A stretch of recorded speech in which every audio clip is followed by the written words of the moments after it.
Zach, thanks again for joining us on our Thought Leader Spotlight series. I'm your host, Matt Camp, head of partnerships for DealMachine. On these, we really try to shine a spotlight on industry experts and thought leaders to really hear their inspiring stories and educate our audience on the lessons that they've learned and how they see the world evolving. So today, really excited to welcome on Zack Boothe. Zack's a window washer that was turned into a real estate investor. So he took that leap from owning a successful window cleaning business into real estate investing. And then just a few years later, he scaled that business to $1 million plus annually. So now he spends a lot of his time giving back and teaching his system, the DFD Mastery Program. We'll dive into that a little bit today. But when he isn't helping people make money through real estate, Zack can be found spending time with his wife and 2 kids, hiking the mountains of the Western US. So welcome on, Zack. Thank you. Thanks for having me. It's good to be here. And, again, we'll be doing a deep dive on wholesaling with you today. But to start, outside of your bio, I've heard you speak and you have such an inspiring life journey. And I love hearing you tell that. So maybe could you kind of start there and tell us a little bit about your life and kind of those pivotal moments that really got you to where you are today? Yeah. No, I'd be happy to. So when I was 1 year old, no, I'm just kidding. Start from the beginning. There you go. Yeah. So I'm going to start kind of with my professional journey. I from the time I was a young kid, I was working. I started working at 11 years old with my family's business. We mowed lawns after school. I was doing door-to-door sales, doing lawn aeration and yard maintenance as well. And I love the door-to-door sales because I make way more. I'd make as much as like $30 an hour when I do door-to-door sales. I got $5 a contract and everyone said yes to me. Amazing. Yeah. Because I was a kid, right? Yeah, of course. It was awesome. And it kind of got me in love with like sales and business, working with my family. And then my dad kind of walked away from that business, turned it over to my oldest brother when I was about 14, 15, which allowed me to do other things. I started doing construction and I made cheese and I had all these different jobs, right? From the time I was a very young man. And so by the time I was 17, I had done all sorts of stuff. I did carpentry. I had done framing. I'd worked in a wood mill. I'd done handcrafted cheese. I'd done a whole bunch of different jobs, right? And I was done. That junior year summer in high school, I had worked for a landscaping company in Nova Scotia, Canada, actually. 80-hour work weeks, heavy manual labor, building retaining walls and sod and all sorts of stuff. It was exhausting. And my boss there pushed me to never wanting to have a job again. I loved a lot of my bosses, but I hardly knew at 17 that I did not want to have a job ever again. And so I came home, started brainstorming, what could I do? And I started my window cleaning business. Started having some success. I remember the first day I made $100. I was like, oh my gosh, I'm going to conquer the world, And I was like, I've never made $100 in my life in one day, It was so incredible.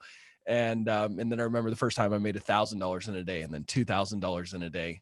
And it was really exciting, right, to see that growth. And, being such a young entrepreneur, it made me hungry for more. And, I didn't have a lot of those emotional pressures and social pressures, which I'm so grateful that I got started so early. I didn't have a family. I didn't have a lot of bills. My dad really made me take care of myself financially at 16, other than food and housing, but everything else I paid for: my cars, my insurance, everything, my clothes, I paid for it. And, but anyways, I wanted to get into, building a successful business. On my 18th birthday, I went and got my business license, got insured, got everything so I get the bigger contracts. And, and from the outside looking in, a decade later, I was very successful. I had 3 trucks and 13 employees. I had, millions of views on my YouTube channel and window cleaning. I ended up on the History Channel because of it. But I was living paycheck to paycheck. And the bigger I got, the less I paid myself. It was kind of like I was growing my business to pay myself less. I had tons of turnover. I had so many struggles to be successful.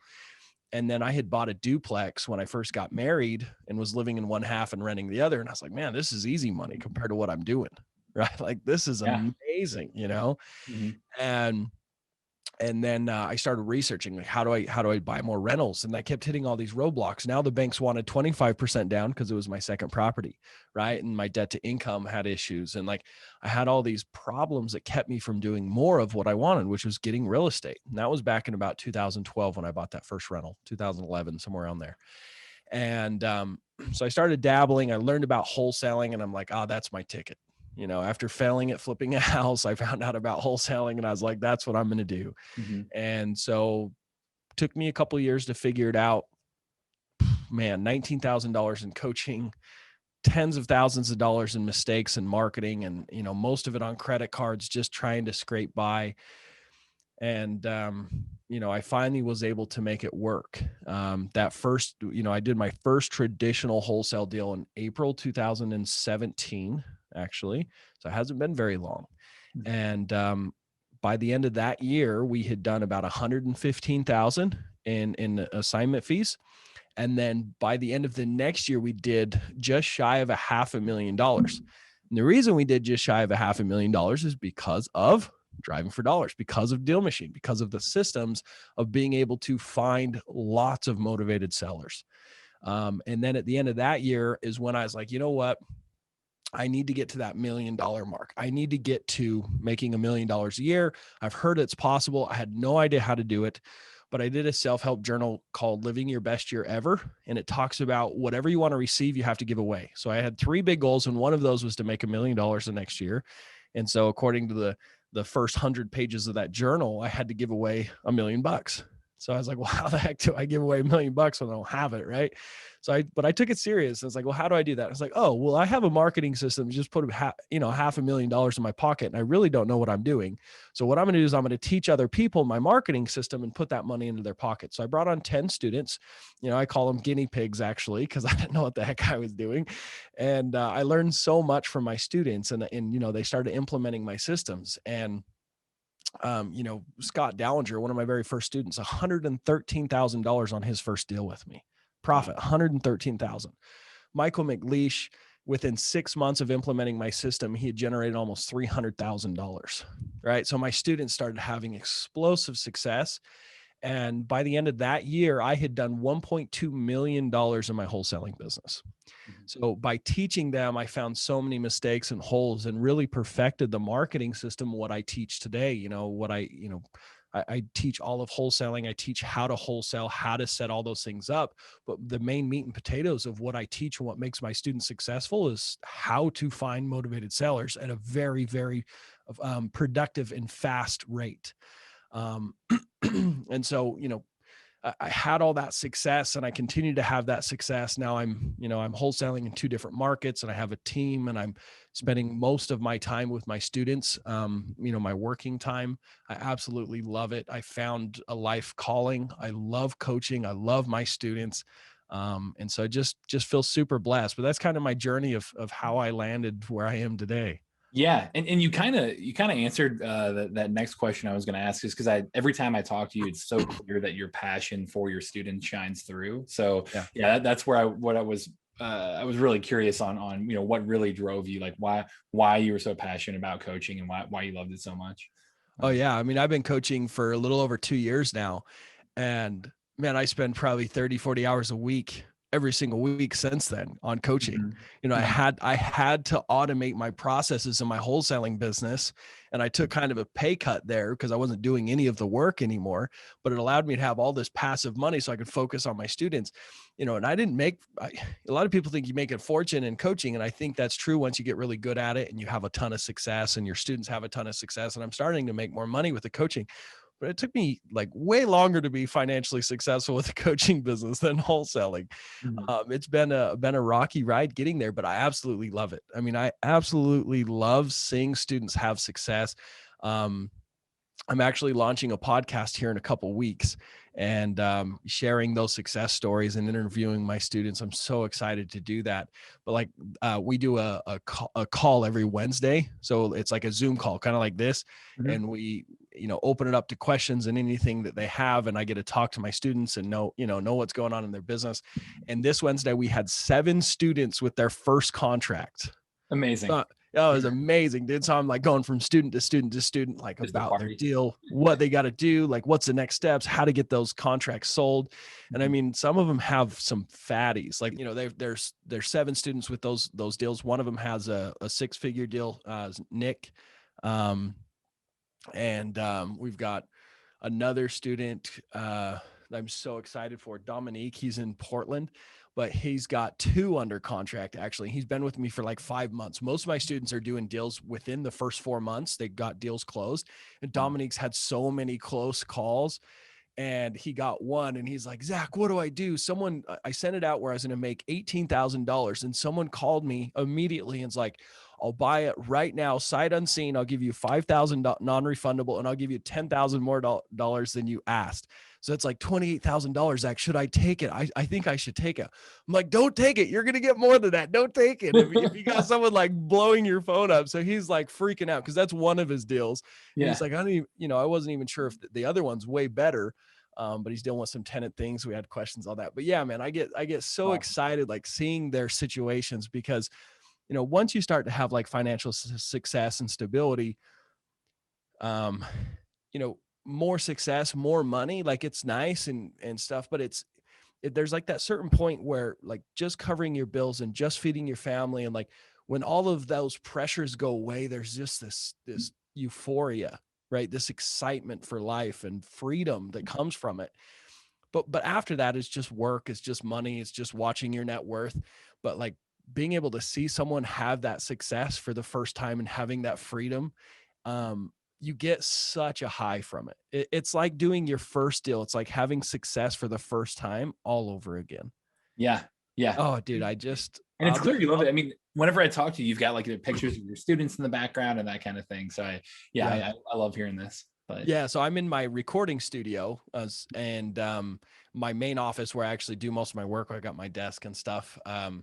I have a picture of all my students that I'm currently coaching with their name and their market and that kind of stuff. And I do that because I want to be reminded every single day who I'm accountable to, who I've committed to help with their business. And I'll get sticky notes and put them on, like notes and things that we're working on, what their issues are, where they're at in their business. We do accountability Mondays, and we talk every Monday about what's going on as well and where they're at, and they give me an update, and I update their notes and stuff. So it's been fun. I'm getting better and better at helping my students and understanding what roadblocks they're going to hit and what time in their business. And so it's been fun. I'll coach the rest of my life. I absolutely love it. It's pretty fun stuff. So that's awesome. And when you talk about accountability, I think you're phenomenal at doing that for yourself. Like I did want to ask you about the YouTube videos you're putting out right now around that wholesaling challenge and the accountability of trying to make 40K in 40 days. So can you talk about that and maybe your approach and your mindset to that challenge? Yeah. So so what the challenge is I decided to take $1,000, go to a whole different market, right? So I didn't have my normal connections, and turn it into $40,000 in 40 days doing what I teach. And having a film crew follow me and share it for free on YouTube. And the reason I wanted to do that is because I remember when I started hearing about wholesaling, and I heard that you could find properties 40, 50 cents, even 30 cents on the dollar, or you could take over people's mortgages and like pick up rentals for no money down, make $1,000 a month extra off of the rent income after paying those mortgages. And like hearing about the potential and life-changing money is like, sounds too good to be true. It is, right? It's not real. I was a skeptic. I didn't believe in it. And it cost me years, right? I'm getting into this business. Mm-hmm. And I remember thinking one night, like, how do I encourage people to believe in it? Like to believe in themselves, to believe that they can do it. And the reason for that is because if we don't have a belief, we're not going to give the massive action that's required to be successful. If we don't give that massive action, let's say we kind of believe in it, we kind of give it an effort, we're going to get somewhat okay results. And we're like, see, I knew it wasn't going to work, and we'll spiral downwards. But it's the opposite. If we believe in it wholeheartedly and we go for it, we give massive action, we're going to get awesome, amazing, massive results, and you're going to have that extra confidence, and you're going to spiral upwards in your life. You're going to have more and more success, right? Success breeds success. And I remember thinking, like, how do I get people to believe in it? To like believe that if they follow the steps that I teach, to believe that like if they join my program and like follow what I teach them, they'll have massive success. Like, how do I have someone like look at me and just not be like, oh, it's just another one of those gurus that want my money. It's just another one of those guys that just wants my money and pretends like he cares about me. I'm like, how do I allow people to see that? And so I started a brainstorming session at like 8 o'clock at night. And at like 3 a.m, I was still up, like typing notes. Like I was like, I got it. I got it. I was up way, way late. And I decided that they had to see it, right? If you see it, you can believe it. And so I was like, okay, what I'm going to do is I'm going to actually go out and do it and show it so people can get a over the shoulder look. Is this possible? And I was thinking back at my journey, what made me a believer when I was a skeptic. What had happened is I was washing windows for this very, very wealthy gentleman. His name's Stan Nilsson. Love this guy. And I got talking to him, found out that he was a developer, and that's how he'd made all of his money while he's cleaning his mansion, and we talked for a couple hours about his life's journey and what he had accomplished and how he had retired in his early 30s and got into developing. And I was like, man, that's so cool, because he started as a civil engineer, and that's kind of how he got his start. Mm-hmm. And anyways, at the end of the conversation, I told him I would love to pick up 2 properties, 2 rentals that year. He's like, oh, that's convenient. I've got these 2 properties. I don't want to deal with them. I haven't collected rents in like 4 months. And so he basically just handed these 2 rentals over to me, seller finance, a couple $1,000s down, over $100,000 in equity in these properties, meaning I sold those properties a year and a half later and made like $130,000 profit. And so I had that experience happen. I was like, wow, it exists. And he even showed me, he had a binder full of postcards from wholesalers and stuff that were sending him, advertisements to buy his rentals.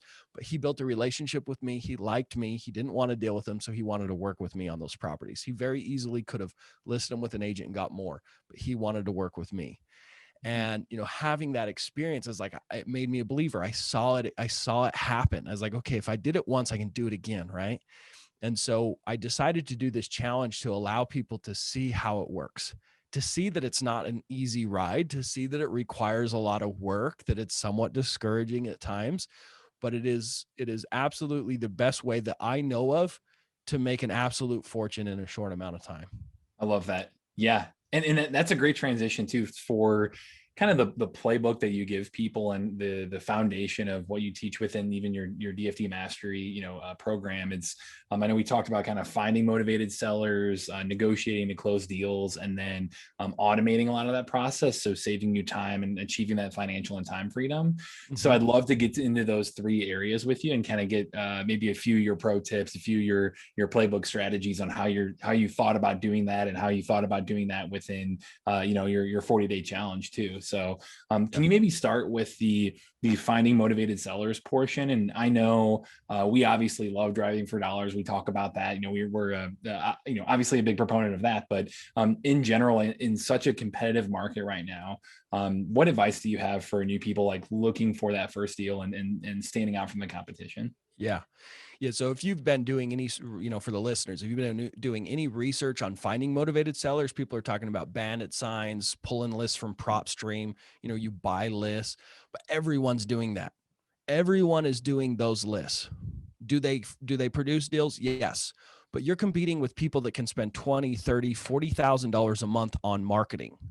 Right. Their budgets are going to squash you like a cockroach, like Mr. Wonderful says on Shark Tank. Right. Mm-hmm.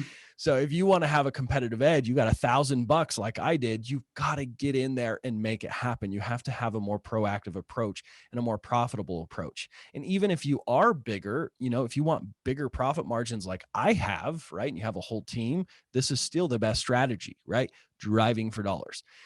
So the reason that it works so well. So let me break it down. When someone wants to sell their house at a discount, it's because they want speed and convenience. They don't want to deal with it. That property is literally a thorn in their side, right? They're trying to get rid of it. They don't want to deal with it, right? It's inherited property.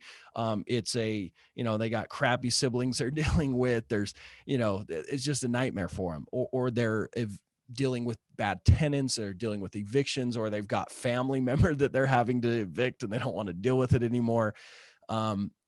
People that just want to be done with it quickly, has deferred maintenance, and the agent says you got to fix up this and make this, and they don't want to deal with that, right? Or they don't want a ton of people through the house, whatever it might be. They're motivated to sell. So when they have that motivation, they don't want to cut the grass. They don't want to fix the peeling paint. There's going to be physical signs of neglect. And so when you're doing driving for dollars, you're driving around finding those those properties that have that physical signs of neglect. So if someone does want to sell, you have a much, much higher chance that they want it gone fast, they want it convenient, they don't want to list it with an agent, right?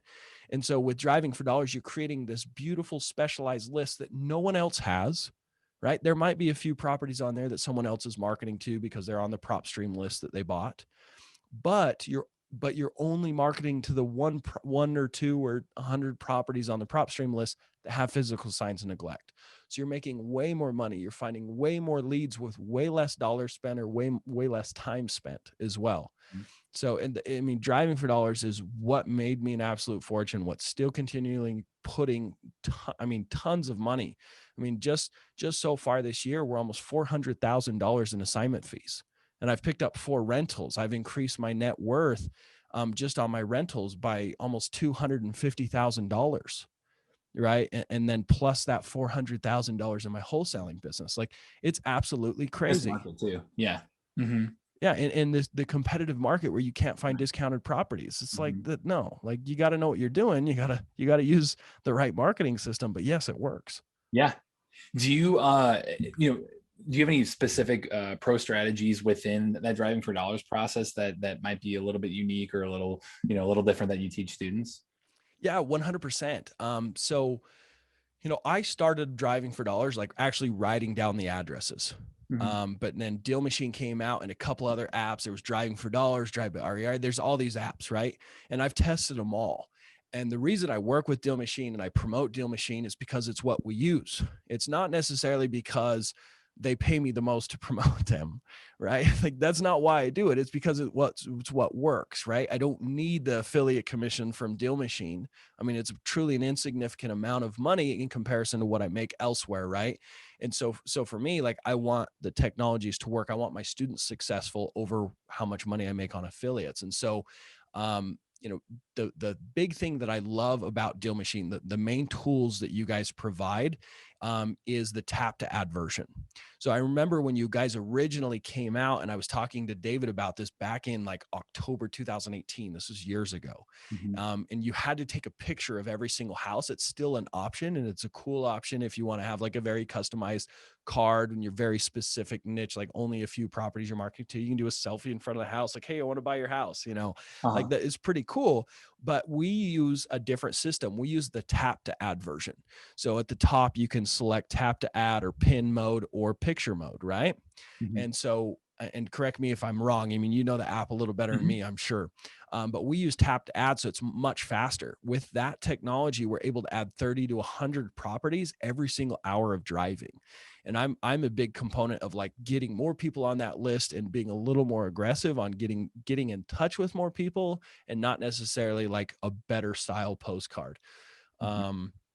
So that's like one of the main things that I focus on with my students. Another technology that I absolutely love is the route tracking, being able to understand where you've been and how long ago you've been there. So when you get into the app and you hit start drive, it's going to route track, it's going to highlight where you've been. And when you're managing a business, it's going to be really cool for you to be able to have your membership portal where you get into the DealMachine desktop version and be able to see how many addresses were added and how much time, how many miles they drove, be able to see where they drove. And then you'll be able to see what needs to be driven so you can send your drivers to those locations. And then we redrive every area every 6 months, actually. And so when it changes colors for us, we go, hey, there's a ripe area that's ready to be driven again. So it's very easy. So once you've driven your entire market before and you have all your routes and all your locations that you want to be driven, it's very easy for your driver to then go, oh, this place has the right color. This place has the right color. This place has the right color. So it's just like that system has made has brought a ton of value. 2 years ago, that wasn't available. I mean, even a year ago, I don't even know if that was available. And before, I actually had to pay a developer to use some type of Google Fusion something. I couldn't remember what they called it, but I paid a whole bunch of money to have something somewhat similar created. But we had to we'd go out and drive and it wouldn't highlight when we drove, and it would only have like pins of properties that we added. So we'd kind of know where we had driven. It was just not even close to as valuable. Yeah. Yeah. So like that technology is huge. Those are probably my two most favorite things about DealMachine. We keep it very simple, but those are my two favorite things. Yeah, love it. I mean, I think definitely, part of the issue for newbies too is can be information overload, and when they're presented with too many options like that, that's tough to narrow your focus. So giving them the simple playbook really helps. But I know it does for me at least. But I think once you are generating those conversations, you're creating that list of leads, you're starting to get in touch with sellers. When you get to that negotiating stage and you actually are talking numbers and whatnot. I know that's a big part of your program too. Can you kind of talk us through what you teach there, and maybe any kind of framework that you teach, or any common mistakes that you see investors making within that negotiating phase? Yeah, great. I can't remember what day it is on the 40-day challenge. I think it might be day 8. It's the day that Miguel comes and spends some time with me. Miguel's someone that just followed me on social media, and I allowed some people come follow me around for the day, so it wasn't so boring more than anything, Makes it right? great. Yeah. Yeah, and he's from Miami, the Miami market, and I was in Tampa, and so he drove up with his family. Got to meet him, really awesome guy. But I called someone, and I was cold calling. That's how I was calling these leads that I was adding to the DealMachine app, and then I was cold calling them. And I called someone, and she's like, "Well, yeah, I would sell it, but I'm not giving it away." I said, "Fair enough. I mean, do you want to like fix it up and list it with an agent and squeeze as much out of it? Or do you want to sell it as is, for the current value and be okay that I make some money on the back end?" And she said, "Well, it definitely needs to be sold as is. I don't want to work with an agent." And I was just like, "Yeah," and I was like, and I hung up the phone. I was like, "Miguel, this is going to be a deal. I'm so excited." He's like, "You really think you're really that confident that's a deal?" I was like, "Yeah." He's like, "Well, you haven't even looked at the numbers." I was like, "Has nothing to do with the numbers, bro. Has everything to do with the needs of the seller." Mm-hmm. Right? Remember what I said, a property is a thorn in someone's side. They don't want to list it with an agent. A lot of people think you have to convince them that working with you is better than working with an agent. That's not what you're doing. Your goal is to find people that you serve and add value to by doing what you do, right? Like, Yep. for example, I'm a wholesaler, and so I'm trying to find sellers that I can serve. I'm a coach, so I'm trying to find the right person that wants my help to become successful wholesaling, right? I'm not trying to convince someone that wholesaling is the best thing in the world. That's not my job, right? My Right. job is to find the people that want to do wholesaling and then serve them. And so it's the same thing with these motivated sellers, right? And so, I mean, that turned into a deal. We ended up getting the contract, right? On that. That was the 5th contract we got in like 2 or 3 weeks, which is just crazy. I mean, Yeah. I blew my goals out of the water, by the way. But yeah, I mean, like that is the first thing, is you got to make sure you're finding the right people, right? So like that's the main pre-qualifier, is that question. Why don't you work with an agent? Or the other one is, hey, why don't you just keep it as a rental? It sounds like it's been a fantastic rental. Why don't you keep it there? Right. And then, I don't want to be a landlord anymore. Screw that. Like, tenants are horrible. I hate this. I suck at being a landlord. The tenants destroyed the place. Okay, well, why don't you just fix it up and fix the broken toilet and the water damage and all this other stuff they just told you about? You might be able to squeeze a little bit more out of it. It might be better for you just to list, or to sell it to me as is in current condition and allow me to make the money. What do you want to do? Right. And if they say, I want to work with you, it's like, that's the first thing. Like that's a slam dunk. That's a deal. Then the next part of it is the negotiation strategies. And those are one of the I should say number one. There's probably number 2 thing that I help my students with. The number 1 is the marketing. Number 2 is the negotiations. So once you know that it's a lead, then you have to know how to make an offer. Like, what should your offer be? What is the property worth? How much is the rehab cost? And so I have the calculations of how to break all that down. And then, it's very important to, and I know there's a lot of people that say, just make offers. The more offers you make, the more contracts you get. Just send them a number. I think that's the worst thing you can do. I really do. I completely disagree with that. My acquisition manager, Hayden's in the office right next door to me. He's gotten 3 contracts this week, by the way. That's going to be exciting. Wow. Nice. Yeah. Yeah. But he's a rock star. We have calculated he's almost hit the $2 million mark. He's been with me for quite a few years. He was one of the first hires I had when I started coaching and I really needed help. So he's been with me a couple of years. He's almost hit the 2 million mark in assignment fees that he's negotiated. Wow. So yeah, he's done a lot. He knows his stuff, but he consistently walks away with contracts with people when they have offers, like actual contracts, written contracts in their hands they haven't signed, right? Or DocuSigns in their inboxes for contracts for as high as $20,000 over what we get them under contract for. Huh. And it's like, how do you do that? Well, first of all, you build a relationship, right? That's number one, because think about it. If you're going and competing with the dude's brother, the seller's brother and yourself, who's getting the contract? Right. The brother. Yeah. Yeah. The brother, you're not getting that deal. I don't care how good of a negotiator you are, how good of a relationship you build. Unless he doesn't like the brother, and you got a chance, right? but the most important thing is building a relationship. It's just like with Stan Nielsen. I was there washing his windows. I heard his story. I built a relationship with him. He liked me. He trusted me. He knew who I was. And he had all these postcards and everything else. He named the price. I made an absolute fortune, and he knew that he was giving them to me at a discount. He wanted me to succeed. Right. And I think that happens very often is people just go in and throw a number and don't build a relationship. That's the first thing that you need to do. And then the way you present your offer is very important. You try and get them to give you a number. If you can't get them to give you a number, you give a range, right? Mm-hmm. That way they don't have your number to shop. If they want to continue to shop you just gave them a $50,000, $60,000 range. And they're like, just be like, well, it sounds like, can we work with you in that range? And they say, no, because I got other investors. I want to get other offers. Great. Go get those other offers. Let me know when you've got them. And I'll follow up with you every single day, so I don't miss out on the deal.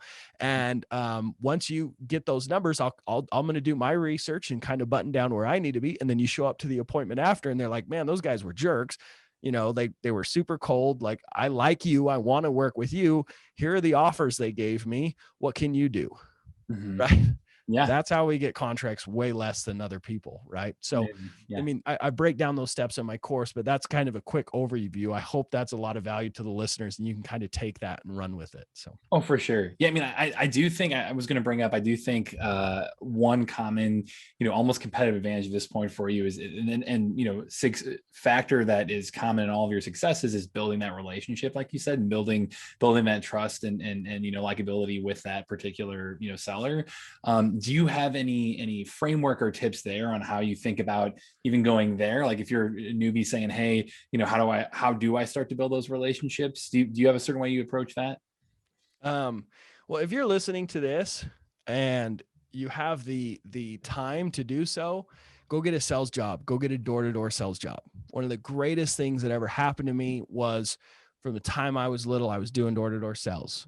When I started my window cleaning business, I built that thing up to almost $500,000 a year in revenue. And I built probably 80% of that on door-to-door sales, signing contracts, quarterly contracts. Mm-hmm. So being able to talk to people and not be nervous, talking to people and just being genuinely interested in people, I totally believe is a skill set. A lot of people are like, oh, I'm not a people person. I wasn't born that way. And it's like, that's an excuse. Stop, shut up. Like, that's not true at all. It's a skill set. Right. So, and then the other thing too, is I served the Christian mission down in Brazil, Sao Paulo, Brazil for 2 years. So I learned Portuguese, and not only did I have to teach religion, which is probably the hardest sell in the world, I had to do it in a whole nother language, in a whole nother culture. And so I got really good at learning how to build relationships with people. And I think the number one skill set is listening and asking intelligent questions, mm-hmm. and being genuinely interested in their answers. I refuse to talk about the house or the contracts until I have the sellers laughing and talking to me and sharing their life. Soon as I feel that bond, I completely go, okay, well, let's go talk about the house, right? Like, I completely shut off and go to the next thing, right? So if you see on the channel on my 40-day challenge, day 4, on day 4 is my favorite day of the whole entire challenge. It was a spiritual experience. Like, it was amazing. But I got 3 contracts that day. And so, sorry, I'm not going to try and get emotional, but it was exactly why I was there on that challenge. It really showed the power and potential of what this business can do and how you really help people. And I got to meet someone that I would consider a friend. His name's Jerry, and just the sweetest guy. And he was a real estate investor, and he had hustled. And I spent an hour and a half talking to him about his hustles and how he had got all of his rentals and what he had done in his life. And he had these 3 properties he didn't want to deal with anymore because they were far away. And when I signed those agreements with them at the end of the conversation, he had told me that he was dying of cancer, or his wife told me he was dying of cancer. That's why. And I didn't even know that. I didn't even uncover that, but he wanted to work with me. And the reason I bring this up is when I sat down, Jerry was very jubilant. He was very like excited and happy and just full of life, right? Just happy. And he was very easy to become a friend, to be friends with him.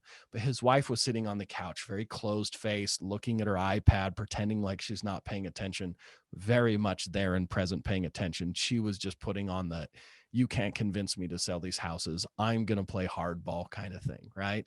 It took me an hour and a half for her to warm up and start smiling and telling, asking me questions about my life after I'd listening to Jerry and that kind of stuff. It took me an hour and a half. And like I said, most of my appointments take 30 minutes to get people warmed up. I did not talk about the houses or the prices or anything for an hour and a half. She finally started smiling and laughing, and I called her out on it. I said, I didn't think you would warm up to me. I was like, I did not think you were going to like me. I was thinking this was going to be incredibly difficult to negotiate with you because you didn't like me. And she like rolled her eyes at me and smiled. And I was like, but we'll be family by the end of this, so don't worry, That's great.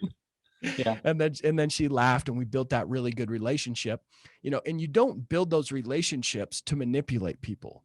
That's not why you do it. Remember, you only want to work with people that you serve by being there, but you build a relationship because when you let me give you an example. My cousin called me.